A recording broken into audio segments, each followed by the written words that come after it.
my name is Isaac. My team is conformed by Jose Morales, Vicente Bentancur, and me, Isaac Bernal. We are going to explain how using anti-derivatives find the half time of the ball. The problem is the next. A rock is thrown up from a 200 feet building and an initial velocity of 40 feet per second. Find the time when the rock is half the velocity than the initial. The formula for integrals or antiderivatives is the next. You put the sign of kind of s, then you put the formula, in this case is a derivative from which we are going to get the integral.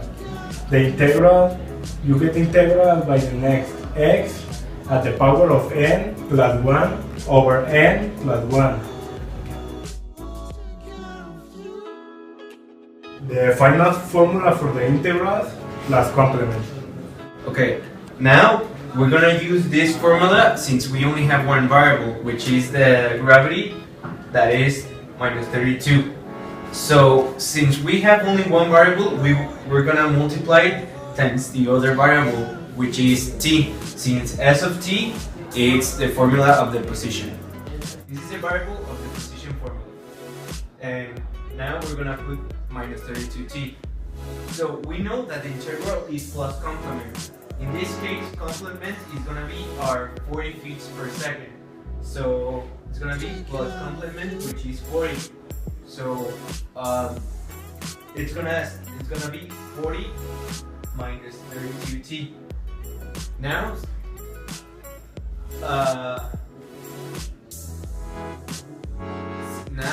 we're gonna, since the problem is to find the time when the rock is half of the velocity, the initial one, we're gonna put that the half of 40 is 20, so we're gonna put 20 is equal to 40 minus 32t. Now we're gonna isolate for t, and we're gonna get t is equal to 40 minus 20 over 32, which in this case is t equals to 20 over 32. And this, so the time is equal to 0.625 seconds dividing this. And I also forgot that this formula right here is the velocity formula. Sorry. We're going to integrate this formula in order to get the complement. First, we have this building that is 200 feet. And we know that the 200 feet is our c, so c is equal to 200 feet. We have this formula right here. In order to get to this formula right here, we have to go over here and follow the rules. We have that in order to get the t over here, we have to add the n times the variable. So the variable is t, so that's why we have 40 times t. Then we have minus 32t squared over 2.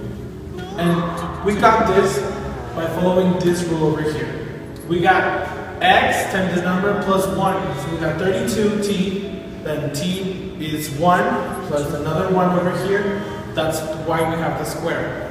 Then down here is the same thing, so we have to just add another number. So that's why we have a 2 over here.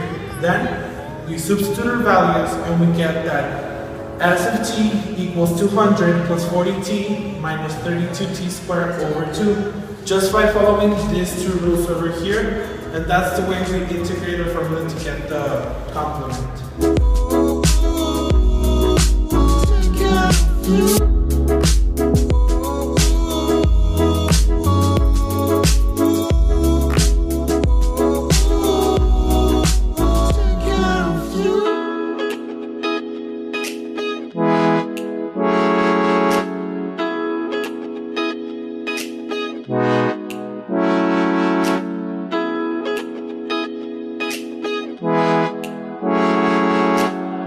I didn't know it was all